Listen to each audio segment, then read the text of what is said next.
Hello, my name is Dr. Richard Harris, and welcome to Research Thursday, a 5 minute-ish hot take on some current-ish research. And the study we're going to be looking at today involves sleep. It's a topic that we've covered a lot on our research events. It's a topic that we cover in our wellness programs because sleep is so important and so fundamental to optimal health. So let's dive right into this study. The study was looking at an association between sleep duration and cognitive decline. So why is this important?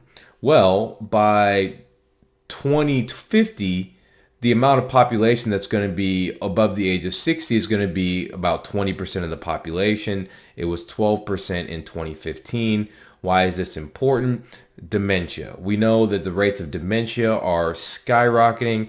Alzheimer's is supposed to increase triple by 2030, and that could cause a lot of significant comorbidities. You know, I had a grandfather and a grandmother have Alzheimer's, and I saw them pass away from complications due to Alzheimer's, and it's just a devastating disease for the family. Now, 40%, the current literature shows about 40% of cases of Alzheimer's and dementia are preventable. We in the holistic medicine think it's actually higher than that with some of the things that we actually look at and we try to prevent. And if you look at blue zones, these areas where chronic disease is almost unheard of, they have almost no incidences of dementia. People age naturally and literally die from natural causes.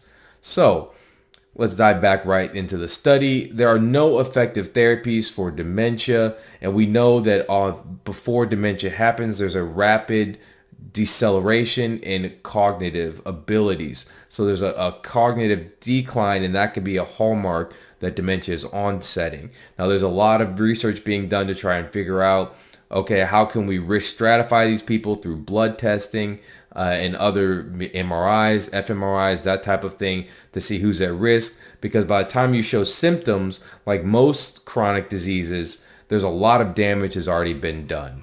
So this study looked at two different groups of people in two different countries and looked at their sleep duration. It was a study that used questionnaires, so the usual questionnaire caveats and recall bias and people not being honest and all those things still apply on the questionnaire. And they also did cognitive testing. So they did three aspects of cognitive testing: memory, executive function, which is just overall your decision making, and then orientation. Basically, were you aware of your current context?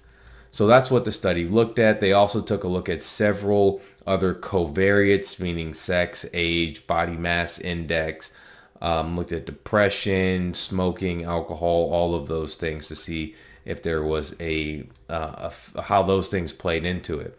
So what did the study actually find? So they found, like previous other studies, that there was a problem for people who got less than 4 hours of sleep and people who got more than 10 hours of sleep. And a lot of studies have shown that there is this inverted U-shaped type curve with sleep, that too little sleep is bad and too much sleep is bad, and really you want to be in the middle.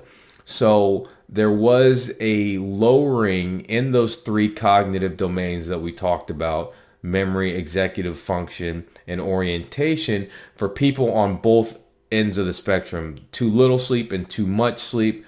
But it was actually greater for the people that got too much sleep. Now, why this is still some debate about that. There is evidence that a night of bad sleep can actually increase your inflammation, and that we know that these brain disorders like dementia are correlated with inflammation.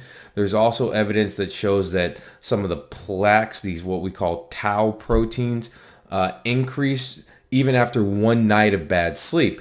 And we talked about a study that was done previously that showed that while we sleep, these proteins get cleared from the brain. So if you don't get good sleep and sleep deprivation, studies have shown that you get increased amounts of this tau protein, this precursor protein to developing Alzheimer's, in the cerebral spinal fluid. So this is another study that just shows that really one of the best things that we can do is take care of our sleep. And it's something that is so neglected in society today. We talk about this all the time, how we do a poor job of moderating our stress, and we do a poor job of emphasizing that we need to get adequate sleep. So there are some caveats to the study, some limitations. Of course, it's an observational study, so correlation, causation, that usual statement applies here. There could be some problems because it was a recall test. It was a survey test, and you're looking at cognitive decline. So, there could be that people didn't accurately remember their sleep duration. There is self-reporting, so the usual biases apply there. And then there's several other cofactors that they didn't look at, including like medications and ApoE status, which we all know has an impact.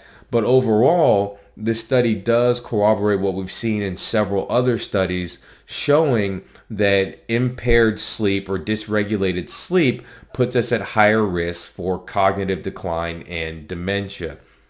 So if you want to know more about how we approach sleep, how we prepare the body for sleep, we have a sleep hygiene, one of the great sleep techniques in our wellness programs.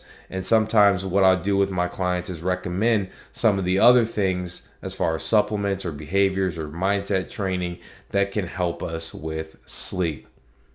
Moral of the story, take home point, prioritize your sleep. As busy as I am, I still prioritize my sleep because I know it's so important to my overall health and my brain health. I'm an ApoE4 carrier. I have an increase in the risk of developing Alzheimer's because of that. And one of the reasons why I prioritize my sleep is to protect my brain. You only get one brain, people, and you're probably only going to get one. You wouldn't want somebody else's brain unless I guess Elon has his way and we can all get those chips implanted in our brains, and then who knows, you can get a second computer brain. That just got a little silly. Get more sleep. All right, I obviously need to get more sleep, so I'm signing off to go get more sleep. Thank you all for listening, and God bless.